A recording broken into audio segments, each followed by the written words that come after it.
Vai lá, fala. Vai lá. Ué? Que coisa.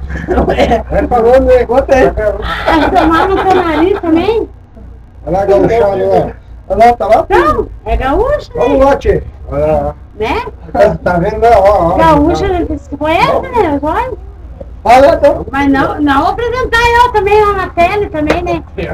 Ah, mas você quer falar? Fala lá pra tela. Eu quero falar de gaúcho, mas não da tele, né? Mas o que você quer falar de gaúcho? Eu sou gaúcho.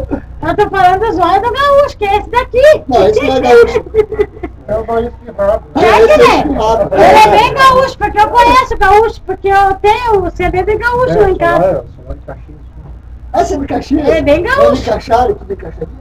Então, tá bem encaixadinho, porque é gaúcho. Ó, Puta que pariu. estamos fazendo um filme ali, ó. Você gosta de filmar a gente também?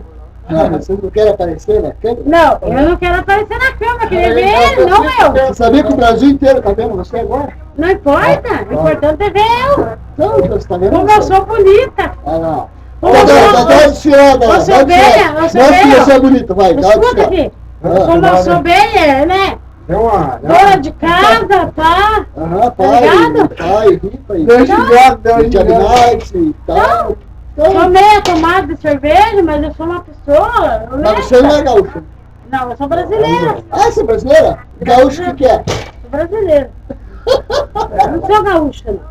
Não, Paranaense, então. Sou brasileira daqui do Rio Branco. Ah, você é brasileiro do Rio Branco? Sou do Rio Branco do Sul. Prazer, eu sou americano lá do Rio Grande do Sul. Sou do Rio Branco do Sul do Brasil. Americano. É, States Unidos. Ó, e os testes, eles foram, Gemini. sabe? Eu me orgulho de ser do Rio Grande do Sul. É, O meu bairro, o melhor que tem é esse. então fala aí, bueno por demais. Então, só Liga pra ela, bueno por demais. Meu marido é do Rio Grande. o meu marido, né? É do Rio Grande. Eu sou Não, brasileira. não, mas só que joga uma isca lá pra ele não se afogar, porque o rio é muito O grande. problema é dele, tá procurando cerveja. É, vamos pescar peixe. Quer ver? Vamos Você ver. gosta, Vamos ver que né, nós meu? ganhamos agora. Vamos ver que nós Agora ganhamos. tirar uma onda, né? Ó,